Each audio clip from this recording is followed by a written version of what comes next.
Buenos dias, damas y caballeros. Welcome to my third vlog in today's morning walk. At today we are gonna bring to you the possible scenario in the second appearance of the 18 ex-marines, na hindi naman talaga ex-marines kasi yung iba at per admission nila ay retired Philippine Army personnel.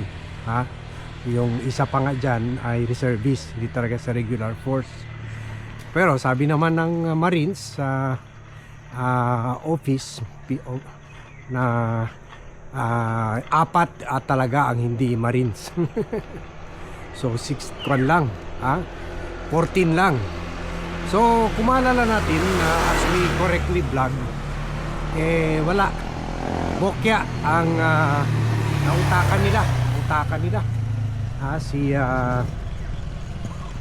ang mga agents ng NBI. May mga video pa nga pinapakalat nila Topacio na parang sila ni Mike Defensor parang nilelecturan pa nila yung mga NBI lawyers sa pagsabi na hindi pwede hiwalayin yung 18 at hindi pwede tanungin ng isa't isa, hindi pwede usapin ng one-on-one or separately. Kailangan one for all for one daw.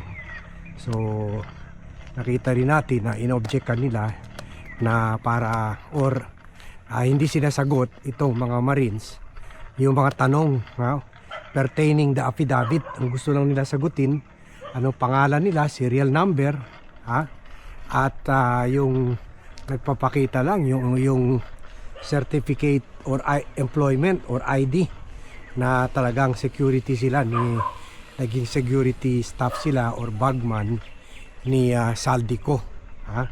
So kumbaga round 1 talagang nanalo sila. Inamin na mismo sa several interviews ni Melvin Matibag na mas marami pang intermedia interviews, mas mahaba pa yung media interviews kaysa yung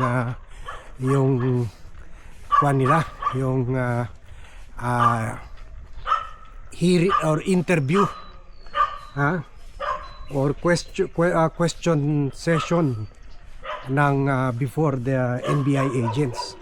So parang pumunta lang talaga sila doon para gumawa ng PR ops, PR activity, para pampasikat, pampapogi sa media, at siyempre to promote their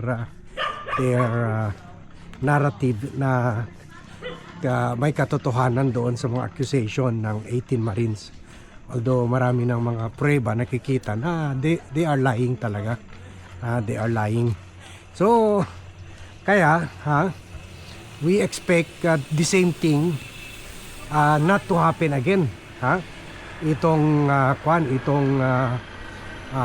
March 27 when they will return. They have been asked to return to the NBI.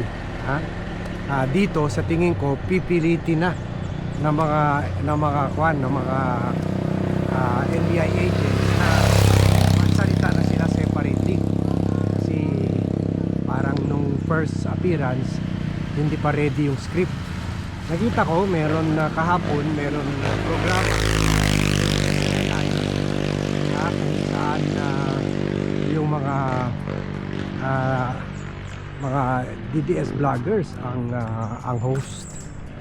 So doon pinasalita isa-isa.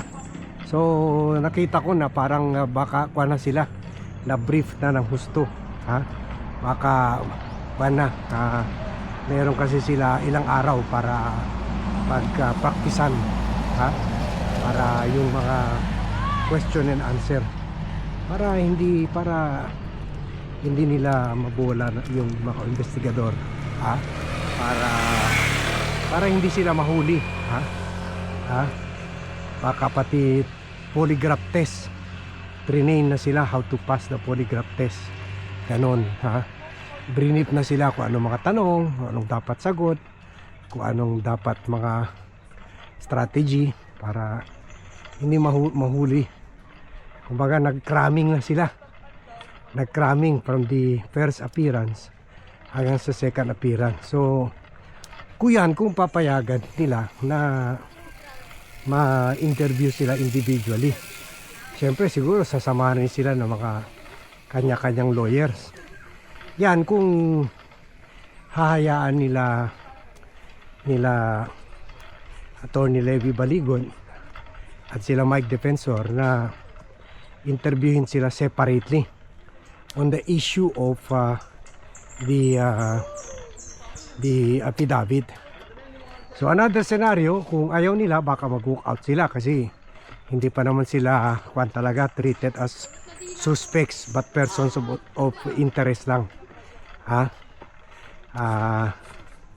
Kasi syempre as bagman, ha, rin sila, sabit rin sila sa bribery law, ha, sabit rin sila sa even plunder kasi 805 billion ang involved na pera natin.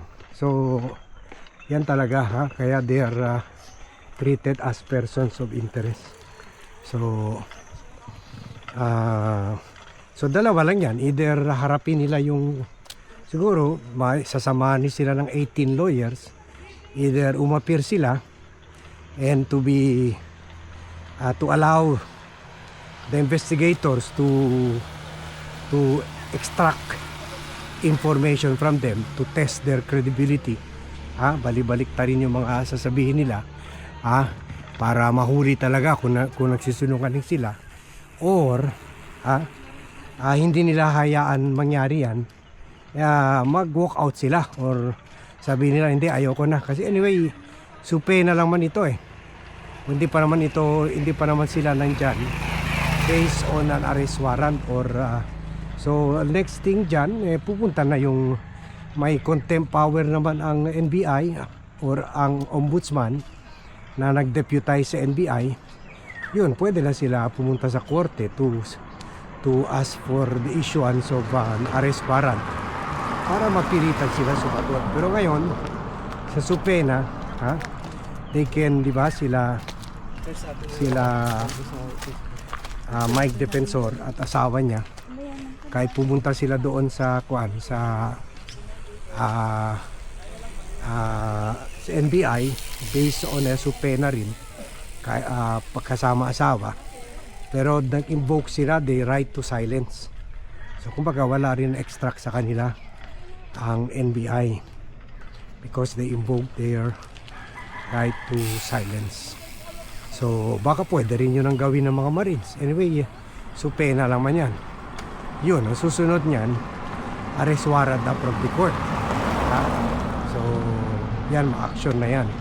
Kaya any which way, madugo yan na appearance nila sa March 17, Tuesday, madugo yan. So we'll see, ha, kung again mabola ba nila yung NBI, again lelecturan ba ni Topacio yung mga NBI agents, or manaig yung NBI. After all, teritoryo nila yan. Nakakahiya yun, mga invaders, yung lawyers lang nilecturan sila, ha. Kumaga round 1 talo ang NBI. Tingnan natin sa round 2, okay? So my friend Melvin Matibag, ano yung mga bata mo, baka mga DDS yan. Okay, sige, hanggang dyan na lang muna tayo. Thank you very much everyone for watching. Thank you very much for joining me in this vlog. Good morning to all and see you in my next vlog.